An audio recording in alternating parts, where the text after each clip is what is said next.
Hello, my name is Dimitrios Gonidakis and I am going to present the dual objective B.E.S.O, explicit integration of annual daylight autonomy into structural topology optimization by Dimitrios Gonidakis and Nikolaos Lagaros.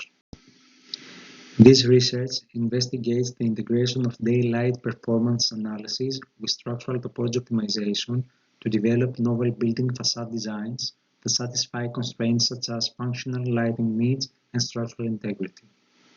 To achieve this, we utilized two distinct computational methods that optimize daylight performance and structural integrity respectively.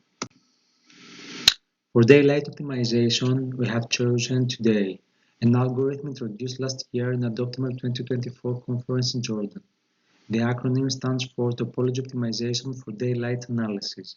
Its primary objective is to incorporate daylight design into the early design stages of a building envelope development.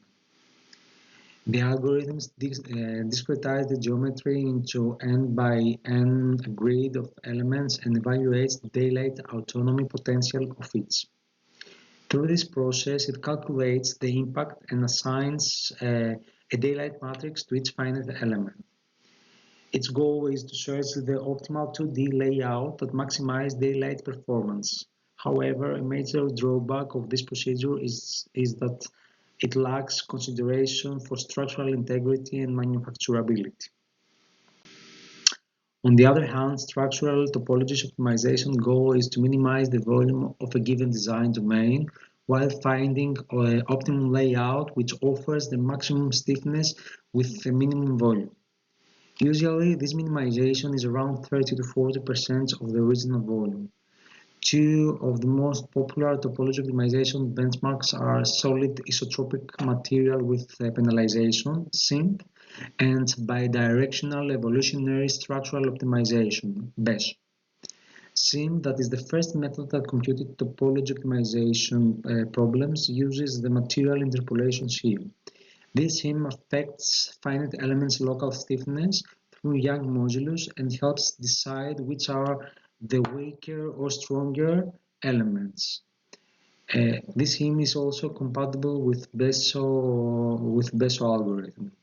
For our study case, we have chosen B.E.S.O as it offers clean layouts and of solid and void elements comparing to grayscale variation of SIMP. Therefore, it's easier to extract a clear and clean optimized geometry to run later daylight analysis on it. So, what if we were to couple structural topology optimization such as B.E.S.O with today's daylight metrics to alleviate today's drawback? So, we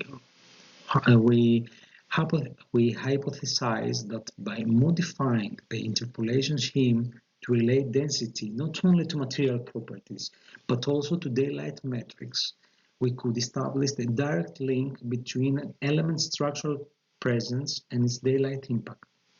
Under this logic, the more daylight an element facilitates into space, the less dense it becomes. Consequently, our modified structural optimization algorithm could generate layouts that maintain structural integrity while significantly enhancing daylight performance. So we apply this modified scheme into the B.E.S.O algorithm and run it for various target volume scenarios of 45, 50, 55, 60% of target volume. With sensitivity analysis radius 2 and penalization number 3, linear distributed load across the top X border of the wall, and enforced zero XY movement on the bottom X border. So to clarify, the 45% as limit, we use it because it was closer to the goals of structural topology optimization, while the 60% is closer to daylight analysis needs, daylight design needs. In these images, we can see both B.E.S.O in black diagrams and modified B.E.S.O in blue diagrams, geometries in various target volumes. As we can see, it's clear that the modified B.E.S.O provides different geometries than the original B.E.S.O. In this slide, these images illustrate the daylight analysis with Radiant software through Honeybee's plugin. On the left are the B.E.S.O results, while on the right correspond to modified B.E.S.O geometries across various target volume fractions. These diagrams correspond to the prior geometries that we see in the previous slide.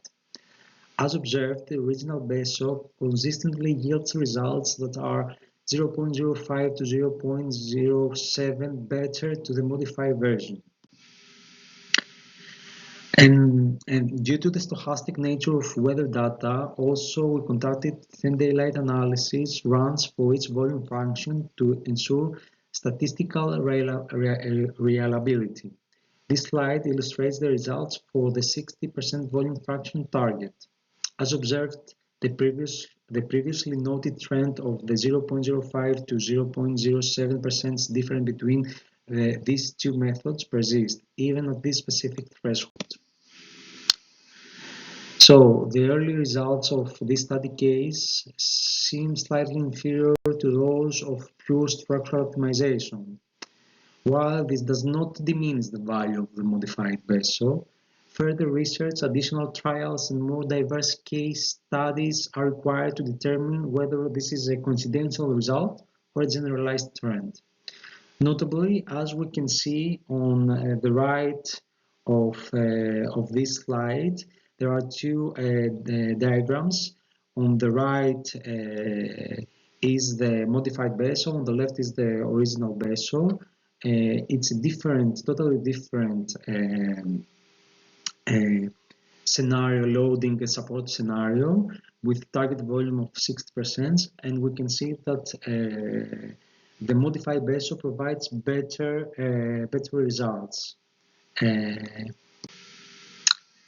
So we can safely conclude that the interpolation schemes serve as a means to introduce qualitative parameters such as daylight autonomy into a structural topology optimization algorithm that is compatible with this interpolation scheme. Although our case study demonstrated similar results between the standard B.E.S.O and the modified B.E.S.O, with the former initially performing better, the modified B.E.S.O proved better in daylight analysis once the design parameters were adjusted.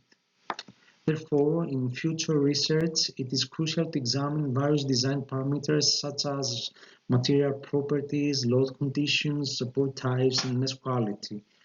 Additionally, testing different location and orientation scenarios for the optimized geometry is necessary to achieve a well-rounded results and comparisons. The key finding of this research is that the material interpolation scheme can successfully incorporate daylight metrics, provide robust results regarding structural integrity which lacked from today's algorithm. We gratefully acknowledge the support provided by the Adapt4C project, Adaptive Digital System for Sustainable Construction and Material Management in the Circular Economy, belonging to the Marie Skłodowski-Curie Actions. Thank you very much for your time and your attention.